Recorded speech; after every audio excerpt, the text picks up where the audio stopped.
Hello, everyone. Nancy here, and welcome back to another episode of Entrepreneur Rescue Mission. It's where I do these videos and podcast episodes where I talk about some things that, a lot of entrepreneurs are going through. I myself obviously can provide some insight around. And this month's topic actually is going to circulate around something that I deal with on a daily basis, and so many others do as well, and that is ADHD. Okay. So that stands for attention deficit hyperactivity disorder. And it's something that, as an adult, I have really learned to manage in many different ways as an entrepreneur. Whew, let's take that a whole step and level deeper. And I've really, really applied different things, throughout the years to really make me more effective. And so I wanted to share with you guys a little bit more about the specific traits of, someone with ADHD. Because again, this could be things that you never even thought about, or you wondered why kept cyclically bubbling up for you, or maybe some frustrations or triggers that were happening. And you didn't realize, right? It was directly connected to some of the things that come along with the wonderful ADHD. Now, just transparently talking about it, of course I have it. Um, I consider it, and over time, it definitely has its moments where it's super frustrating and, not being able to focus and sometimes sitting there and just feeling so, overwhelmed in so many different directions to go in. I consider it now, throughout the years, I consider it a superpower. The ability that I have to be able to really think through things in a certain way and throw my energy right at certain tasks or projects is pretty special. But again, my brain definitely works very different than a lot of different people. So I want to go through some of the things that kind of have bubbled up for me. In fact, I'm going to glance over here if you see me on video at some of my notes that I've taken lately. And these are some of the things and the challenges, right, that, I have faced, but also many others have faced with ADHD. And at the end, I'm going to share some tools with you, some tools, some tips, some recommendations, not just things that have been recommended to me, but things that I do on a day to day basis to be most effective in my own productivity. Okay. And a way to harness it. So the first, challenge, right, that I've really navigated with ADHD is time blindness, and also object permanence. Okay. So, for anyone who doesn't know what that is, time blindness means that time can go by very quickly and you don't even realize it. Okay. So, for example, I could be sitting, at the computer and I'm thinking maybe 10 minutes went by and it's been a lot of time. And Scott's knocking at my door saying, "Hey, we're going to eat dinner. What are you doing? You got to like shut the computer down." And so sometimes I can get so hyper focused that I lose track of time. And I really also don't know how long some things take. And I give unrealistic expectations as well. So for me, that's how I kind of interpret the time blindness. It definitely shows up in different ways, but I can get so hyper focused that I will not realize that a lot of time has gone by. And the neat thing is, I remember listening to a podcast years ago that you you perceive time as going by quicker when you're actually doing things you like, and you enjoy doing. So if you think about it, right, time flies by when you're having fun. I like to think of it that way, right? When we're so involved and we're focused and we're getting things done and we're liking what we're doing, sometimes that can be tough, right? And time can go by. So just making sure that you are keeping an eye on the clock, you're time blocking, right? So you're setting aside certain time to get certain things done. And, once you get the train going, just make sure that you are, again, cutting things off and providing some boundaries around that. Now, object permanence. Now, this is something that I didn't really think about until my sister actually brought it up. I think it was last year, and this is pretty wild. Okay. So object permanence is almost like if something is out of sight, it's out of mind. Right. So, for example, if I go grocery shopping and I buy a container of honey and I buy some pasta sauce and I buy some spaghetti, if I don't see it consistently, like visually see it, it's almost like I forget it even exists. And so then I'll order another one and I'll order another one. So having things in front of your face right? Often I form little piles all over the house of, sorry, Scott. I form little piles of like notebooks and pens and pencils and things like that because I want to remember, right? Oh, I got to do this thing, or oh, I'm reading this book. So it kind of follows me throughout the house. Otherwise, I forget I have it. Okay. So that's a big thing. So object permanence is one of those ones where out of sight, out of mind, kind of applies. This also affects my closet. Okay. How many of you have ordered the same darn shirt like 5 times? I mean, I've gone in my closet, guys. I just did a clean out and got rid of a ton of clothes. And I probably had 5 of the same black shirts, like black long sleeve shirts, like literally had ordered a ton of them to go with like a vest that I had. I only need one. Why in the world did I order 5? It's because I forgot I had it. It wasn't there. And so most of the clothes, I want to make sure that I know I have them. I do not fold up and put in my drawers. I actually hang them up on a hanger so then I can go and physically look, right, and get a scan of what I got going on. So folded up does not work very well for me. Having things on a hanger is actually help with that a lot, but that is the idea, right, of object permanence. So again, think about it. Maybe that's something that you haven't even realized, that you might have, been struggling with. But that's one there. Now, the next little challenge and some of the common right behaviors that come along with ADHD can also be okay. And this is more so, I would say, I had a lot of this whenever I was younger. In fact, whenever I was little, I got my name on the board often. Okay. So I apologize to all my teachers who probably were super annoyed, but I would always talk to the person next to me. I was always, causing distractions. I got my name on the board many times. My mom actually laminated a picture of a smiley face with its mouth zipped shut on my desk whenever I was in middle school, just to remind me, Nancy, slow down and zip those lips. So anyway, blurting out thoughts, not giving it a minute and taking a breath before you say something. So again, right, as an ADHD brain, sometimes things happen and they're processing at a much quicker speed, almost so quick where it's like the brain to the mouth, it's like, "Wah!" So to help with that, kind of slowing down, better said than done, right? But like slowing down and actually when you go to say something, stopping yourself and kind of processing it, right? Give it a second to digest a little bit. And I cannot tell you, right? Communication, especially whenever it comes to leadership skills, communication has been such a journey for me and has been such a skill that I have really, really focused on and practiced and, really over the years gotten a lot better at. And communication isn't just talking, guys, it's also listening. And so for me, of course, my brain works so quick that I'm like, yes, I know the answers. And then I spout out all the answers and everything. No, right? A good leader sits back and listens and slows down and asks the right questions, right? And you shine the spotlight on your team and you don't need to have all the answers. So, that's a big thing that I have worked on over the years. So really just like, take a minute, take a deep breath and let that process before you open your mouth and say the thing. The other thing is hyperfixation. I know that happens a lot with me where I will go all in on something and I will get out every book I have. In fact, if you guys could see my floor, I'm not going to show it, but I have books all over the floor kind of set up. I was doing a whole project on mapping out, content plans, and I'm in the process of working on a few things with AI. And I had everything mapped out and I went really hard and I hyper fixated on it for a good, I would say like a good couple days.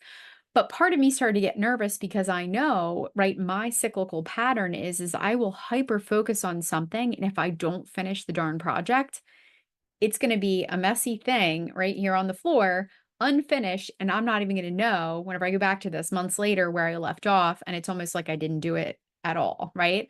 So hyperfixation is definitely one of those real things and it can be very helpful. Like I said, right, it can be a superpower, but it can be also super frustrating because you start to get that, that knowing, right? If I don't finish this project, if I don't get it done, it's like I just wasted all this time. And so for me, it is a little bit of a trigger. But, again, what I would say is make sure that you have realistic time expectations for the things you are doing. Give yourself some boundaries. If you don't get everything done, come up with a system where you can kind of break things out and you can map out where you're at with the project.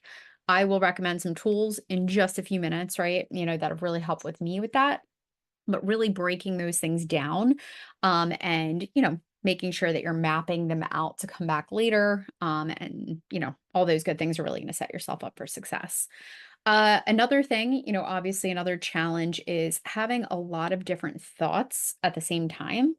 um you know I'll just say it's really funny because, my husband and I work very differently and our brains are very different. And I always tell him, he's very grounding for me. He's very calm for the most part, and he really just kind of, he's got that even kind of energy. And sometimes we'll be, just driving in a car, for example, and I'll just ask him the most random questions. Like, "Hey, what do you think about this?" And, "Hey, what do you think about that?" Or we'll be in the kitchen and I'll just, kind of totally go off on some random topic, which, honestly, he does now too. But I just think it's kind of, again, it's kind of fun. It keeps life interesting. But whenever it comes to work, okay, we want to make sure that we are able to hone in and focus. So, again, I'm going to share some tools shortly, that are going to help you kind of reel that in.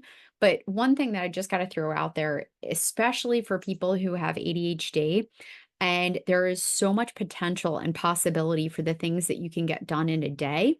If you don't set intentions for your day, for your hour, for your 20 minutes, for, whatever the breakdown might look like for how much time that you have, if you're not setting intentions and actually writing down what needs to get done, things can kind of, the doors can come off the hinges a little bit. Okay. So that's just a big thing there. Now, the other one is, doing something unrelated to the task at hand, but not being able to stop. So, how many of you who have ADHD have, been maybe doing one thing, right? So maybe you're cooking in the kitchen and then you see something like, oh, that drawer needs to be tightened, and you're in the middle of cooking and then you start tightening the screw on the drawer. And then maybe, you notice that the stairs are a little bit dirty. And so then you start vacuuming. And next thing you know, you've got like 3 or 4 things that you're juggling and you're half doing all of them. Right? So that's another struggle. So again, making sure to kind of reel it in, acknowledge when you're doing that and stop yourself. Hey, okay, I'm going to add that to my list. Tightening the screw on the door on the kitchen or whatever. Maybe I'll add that to the list, or if it's something super quick you can get done, just stay honed in on getting that done. But yeah, that is, the struggle is real. The other is, okay, so like energy, grinding your teeth, I hum or whistle, they call it, like, it's a way to kind of like self-soothe yourself or kind of like, be more grounded. Some people have like the bouncy leg, where they're just kind of like, all this energy is kind of pent up. If you find yourself feeling like that, or you're fidgeting, or you're feeling the need to kind of get up and move, right? Maybe you got to get up and stretch. Maybe in the afternoon when you're doing a lot of work and you're just feeling kind of restless, go for a little walk, guys. Taking a 20-minute walk, or a little lunch break breaks up the day, right? It allows you to kind of get up and shift gears for a minute. And so sometimes that can be incredibly more productive than you sitting there at the computer, losing your mind, feeling all this energy. When really taking a quick little walk and getting some of that energy out can really help kind of reground you. Okay. And again, I hum and whistle all day long, but whatever works for you. So the next things, so a few things actually that I wrote down that are day-to-day struggles, for me, that I really noticed a lot more as I've been getting older. It's really hard for me to shift gears. And whenever I say shift gears, if I'm super focused on getting something done, let's say it's creating the curriculum for a training, let's say it's I'm planning out all my content, maybe it's writing a chapter in a book. I don't shift gears very quickly, meaning I can't go from this mode to, all right, down to the minute. Okay, I've got a coaching call. Now I've got to totally take off that hat and I got to put this other hat on. I don't do that very well. In fact, it's very triggering for me. So I have learned that I need to really get ahead of my schedule. In fact, cyclically, I was doing this, and Scott kept saying, "Go look at your calendar, see what you have planned out and block out time, like chunks of time to get things done." And so, I just realized that, whenever I work on projects or, specific things, I need like 3-hour blocks. I'm not going to work well if I'm working for an hour in the morning and then I got all these coaching calls and then I've got an hour in the afternoon. It just doesn't work for me. So I think that's the other thing is, everyone works a little differently. But if that's the case with you and you don't shift gears very easily, make sure that you are taking a look at your schedule and you're protecting time for projects or for specific things. Now, again, going back to coaching, let's say you have consulting calls or coaching calls, maybe you assign a whole day, right? Scott and I typically do a lot of our teaching and coaching on Thursdays. So that's a day where I just have resigned myself to the fact, Nancy, turn the project brain off. You are not getting anything done. All these little projects that you have built up, you're not going to get them done. You're going to focus on really, really just coaching, consulting, being present and listening. Okay. And so that has made a big deal, but I really had to realize that was how I worked and kind of again why it was so triggering was it was really hard for me to shift. Now, also on that topic, it's kind of funny because I'll tell Scott, just please do not ever come into my office without kind of letting me know. Meaning he used to come in and I would be fully focused, diving into something, everything's in my brain and I don't have it typed out yet. And he would come in and he would say, "Hey, what do you think about?" And it would just be like all this stuff. And it would be like a whole separate kind of like thing, and I'm like, "What are you trying to do?" Sabotage me, because it was like totally throwing me off my game, and again, it was a very big trigger for me because if I lose all of this, right, it all comes crashing down. So, he knows now. I'm like, "Look, if I am in super focus mode, please just like, kind of off limits, in the office for now. If you really need something, text me or message me just to kind of give me a heads up so that I can kind of pump back the brakes a little bit and then I can shift gears." Which again, I don't love to do, but I'll do it if there's an emergency. Okay. So that's the big thing. The other thing too, let's see. I can't plan more than one big thing in a day. Otherwise I get overwhelmed.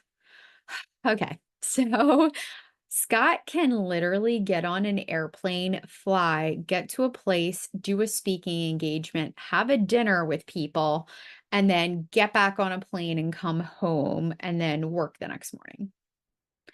That sounds wild to me, okay? Because in my head, I'm thinking, "Oh my goodness, I need to get there the day before. I need full chill out mode in my hotel. I need a nice calm dinner, and then the next morning, then I can shift into that, speaking mode or training. And then whatever happens, after that, okay, great, but let's keep it to a minimum. And then I'm back on the plane, I'm going home." So that also works. Think of how many of us have like doctor's appointments or, certain things that we have scheduled in our day. I just know, I mean, it really is going to interrupt the flow of getting things done. So I know that ahead of time that if I have a doctor's appointment, I'm going to try to schedule it either at the very beginning of my day because nothing's going to start right until I get home, or I schedule it for the end of the day. Okay. Meaning I am done. All my work's done. I know I had a stopping point and then that thing's happening. So it has shifted right over time for me where your day is not a complete wash because you've got one appointment. But I know that again, it's not good to put those things in the middle because that's really going to again throw off my productivity. Okay, so that's another one I thought was definitely relevant. Decision fatigue. Okay. So especially when it comes to like planning dinners or thinking of, having to make a lot of decisions, I just get way overstimulated. So even on vacation, think about the things, and again, I'll share a couple tools in a minute, but think about the things that you can plan out ahead of time, whether it be mapping out a trip and kind of like, identifying where you're going to go and creating those reservations. Think of the stuff that you can get off of your mind so that it's less frustrating when you're in it.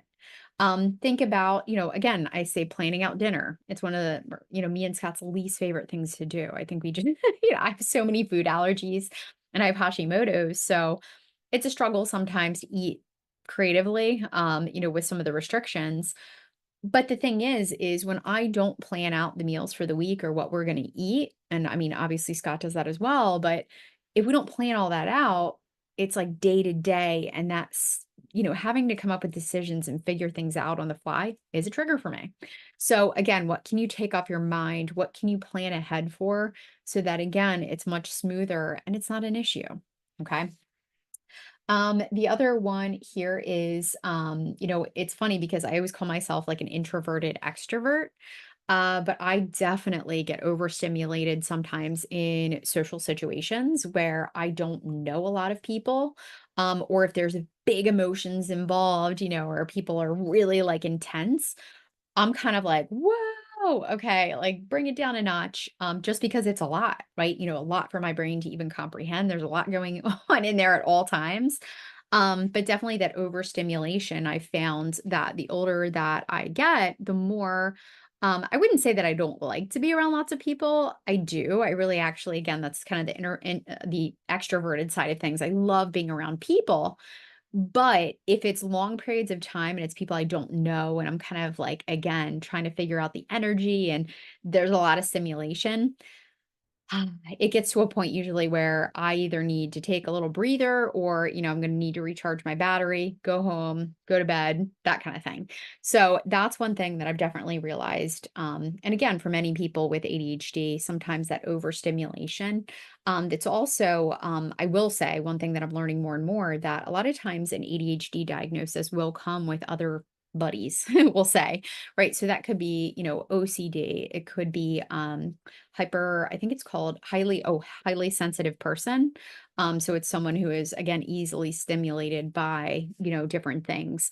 But there's definitely like a lot of little sidekicks, right? That the more and more again, I'm learning about myself and how my brain works that are coming out of the woodwork. And I just find it really, really empowering in a way, right? Learning more about yourself and about how you work and about the things that you can kind of get in front of helps reduce a lot of those triggers and the frustrations, and it really helps you to live a happier life. And so that's really the mission, that I've had for a long time, is just how can I harness this and treat it again like a superpower? Because having ADHD, where it can be very frustrating at times, focusing and working through things and kind of calming that brain down, it can also be incredibly amazing. And so I wouldn't have it any other way.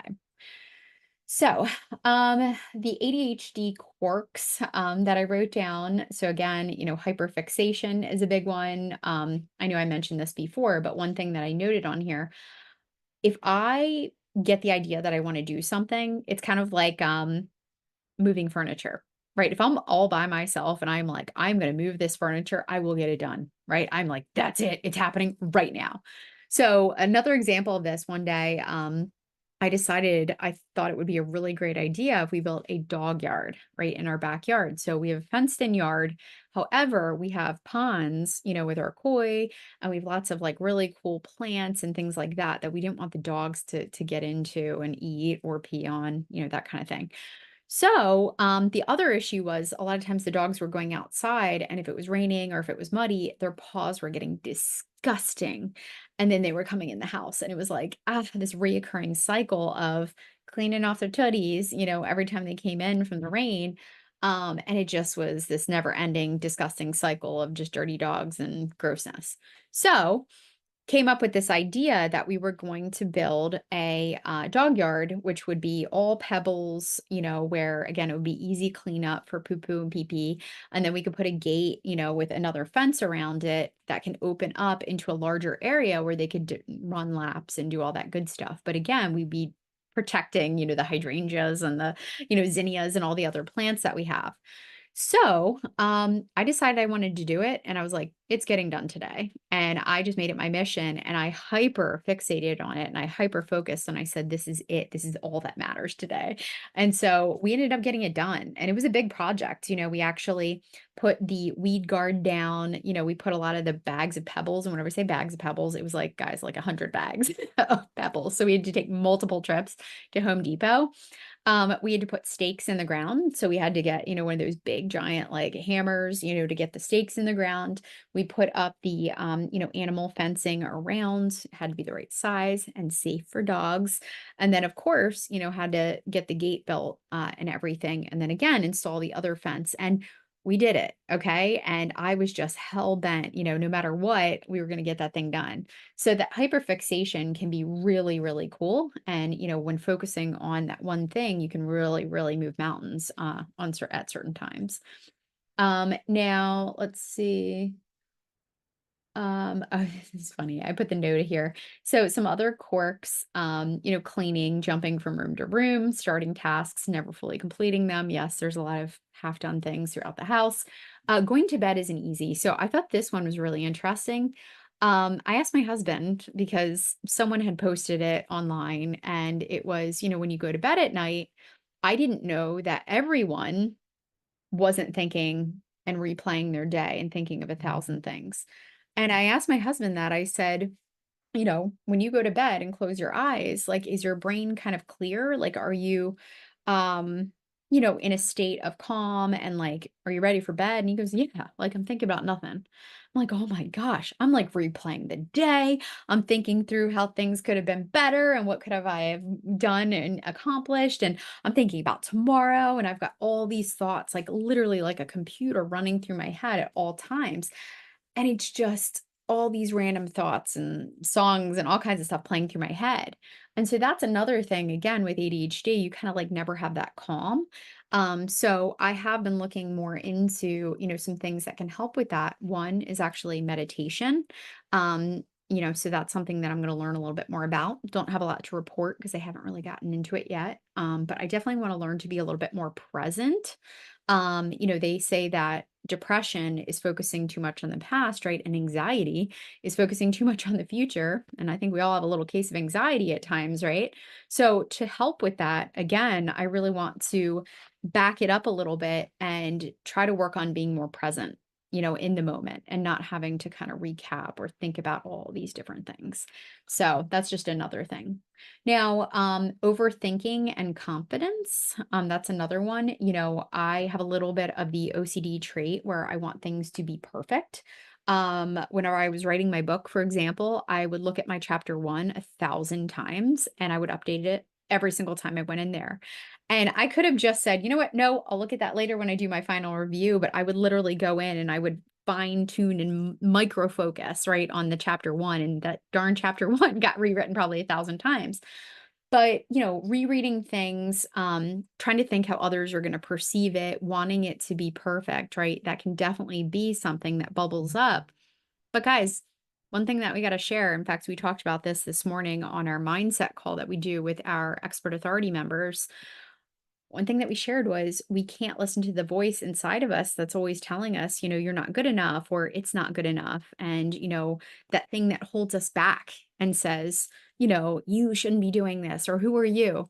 Guys, we're going to do it and it might not be perfect, but we're going to do it in our own way. And so that's one thing that I've really worked on. And I understand that not everything has to be perfect. Okay. And sometimes it's even better that way. The other thing that has really helped, so I don't have a lot of confidence in my memory, like my short-term memory, well, even long-term memory for that case. So things like, I'll say my GPS, like directions, getting places, I rely heavily on, obviously my GPS. Whenever I read something, like let's say it's a book, and I'm listening to it on Audible, or I'm listening to a really cool podcast episode.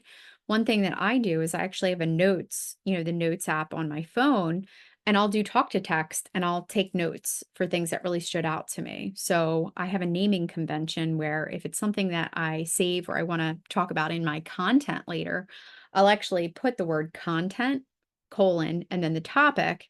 and then I'll put the bullet points that I want to remember and I'll save it. And so next time I, need some content ideas or I want to go back to that one, I can easily search it within my notes.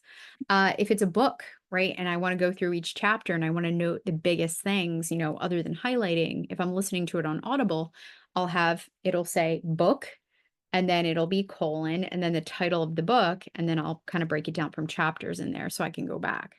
But yeah, that's one thing that helps a little bit with confidence. When I play guitar, I have a tabs app where I save all my favorite tabs. I even print them out, into a folder sometimes. But that is one thing that I'm working on is actually trusting myself a little bit more because if I put the paper over there and I put the phone away, if I just trust myself to remember things, I know I can do it. I can do it with piano. Why can't I do it with guitar? And then lastly, so to wrap all this up, because again, it's going to be a big focus, right, for this whole month. And so for the next few weeks, I will be talking more about it. I want to share a few tools, right, that can really help and a couple techniques. So the first technique that really helps is something called body doubling. So body doubling is when you work with someone else, which can help increase motivation and accountability. So an example of this, I actually started it with my copywriter about a year and a half, 2 years ago, where I told her, I said, you know what, let's just get on a Zoom call and let's talk through this stuff together, on the call. And so we started talking through it. And I said, you know what, you don't even have to say anything. Just watch me as I do this. And then I'll kind of like add some things here and there. So she was doing obviously her work, and then I was getting things done. And every once in a while, if I needed some redirection or some guidance, she was there. I do this as well with our COO, with Christy. She helps us to manage projects and, again, with some of the content planning and so much more. We'll get on a call. And again, she'll kind of just be a second set of eyes over my shoulder and we'll kind of work through projects together. And what that does is, again, it just gives that extra little accountability and that motivation, right? Having someone else there with me in it, doing it, can be really helpful. And again, you can do it very productively where, again, she's getting stuff done, you're getting stuff done. But this really could be lots of different things, in life, even like folding clothes, doing it with a buddy, doing chores, that kind of thing. But anyway, there's also a site called FocusMate. So it's focusmate.com. It's free. You can actually sign up for time slots, for 50-minute time slots. And if there's something that you need to get done, you pick the time slot and they'll pair you up with someone else who's got to get something done. And so I've done it before where I've paired up. In fact, one woman was like, I really need to clean my house because I've got friends coming over and I have no drive to do it. So that's what I want to accomplish in my 50 minutes. And you basically state what you want to get done and then you hit mute and then you can either leave your video on or you can turn it off. And then at the end of the 15 minutes, you reconvene and you say, hey, how did it go? Well, this was so funny because I left my camera on and she left her camera on and she was running all over her house and she had this cat that was following her all over and it just kind of made me giggle. But again, it was really reassuring and really cool to know that someone else was working on getting their thing done. And again, it was extra accountability because I didn't want to get back on that call whenever the alarm went off and say, I didn't do it. I was just kind of like goofing off over here. Like, no, it was like, all right, for 50 minutes, I can do this. The next thing kind of on that same note, as far as like setting the time limits is the Pomodoro technique. So I actually have a little timer. Here it is. So I have this next to my desk and, it has different times on it, right? So usually 20 minutes I use a lot where you just flip it. I got it on Amazon, but you can also just look up Pomodoro timer and I'll set it for the 20 minutes and then I'll state what I want to get done. So if for 20 minutes I want to check all my emails and respond to all my clients and all my, potential XYZs, great. I've got 20 minutes to get it done. And what it is it's setting 20-minute work sprints. And again, you can set more, but 20 minutes is a good sweet spot. And then you take a break, right? You reward yourself if you achieve what you had to get done at the end of that 20 minutes. If you didn't get it done, reset it for another 20 minutes and then say hyper focus on getting it done. So it's just a nice little way to have kind of some time sprints. But it's called the Pomodoro technique. Really cool. The other one, so I already mentioned it, I use my notes on my phone a lot, whether it's, on your phone or in a journal, just keeping things noted down and, keeping yourself on track. How many of us, right, especially as entrepreneurs, have had business ideas, right? We've thought of all these amazing things and we're like, oh my God, one day that would be amazing to do. Or, oh, this would be an amazing whatever. Awesome, guys. Go open your notes in your phone or on your computer and create a little, note entitled business ideas or brain dump business ideas. Okay. That's the place where you can always go to dump those ideas. Because again, you actually start to get frustrated when you don't dump them and you're like, well, I'll never think of that again or whatever. It gives you that kind of anxiety and that frustration. Well, now you got a place to put it, right? So again, just give yourself a place to offload it. That way you can move on or get back to the task at hand. The other thing that is really helpful and has been very helpful for me is using Trello. Trello is a digital project management tool. So you can go to trello.com. In fact, I have the free version. It's amazing. You're able to create different boards and workspaces and really organize things. Guys, you can do this for your personal life. You can map out your meal plan, house projects, things that you want to get done. You can have a whole workspace for that. You can create a whole separate workspace for every single client you're working with.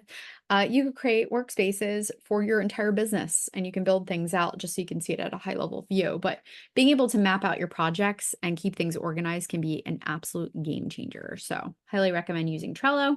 Also, Google Calendar. I live and breathe by my calendar. If it's not in my calendar, it doesn't exist. Okay. So every single day, what I do is I've got a board that's right next to my desk. It's got the entire month on it, it's got the day kind of breakdown, and then it's got the week. And being able to map out my month and then map out the week and then, organize my day makes me 1,000 times more productive. And so having that is really nice. But what I do is I take the information from my Google Calendar and I'll put it there. The other thing that's a really good tip that has really helped is whatever you can automate um, for things that are causing you frustration, try to automate it. Okay. So if it's paying bills, if it's doctor visits, you need to schedule, vitamins that you run out of consistently every month, right? It's like usually a 30-day supply. Dog food. I just did this the other day. Like, one of our mini schnauzers gets a special pharmacy food for urinary crystals. So I have to order this special food from Chewy. Well, rather than wait till she runs out and then panic about it and have to run out and, go to the store, I can put it on auto ship. So that's what I did. I'm like, all right, what things can I put on auto ship to take off my plate and off that mental strain? So again, when you think about that, what can you automate? What can you get going, routinely so you don't have to think about it and it doesn't pile up on that mental fatigue? And keeping your space clean. Okay. So that's a big one. Again, I'm not going to show you my workspace right now because that is on my to do. But keeping your workspace clean and clutter free, guys, is super helpful. They usually say that your outward, organization or clutter is usually a depiction of what's going on in your head. So I know you want to get things clear, you want to have that clarity, and you want to be able to focus on specific things throughout the day. So having a clean and clear workspace can really, really help with a lot of different things.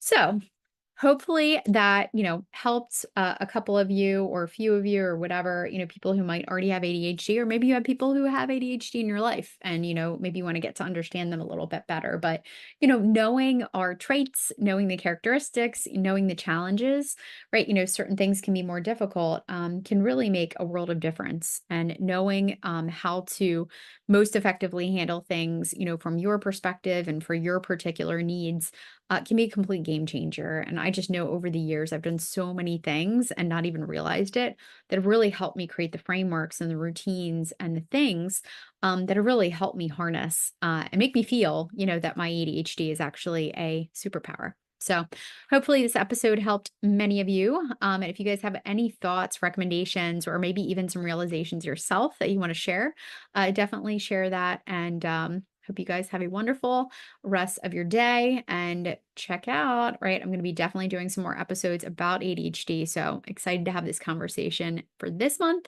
And October, just so you guys know, is ADHD Awareness Month. So I will catch you next.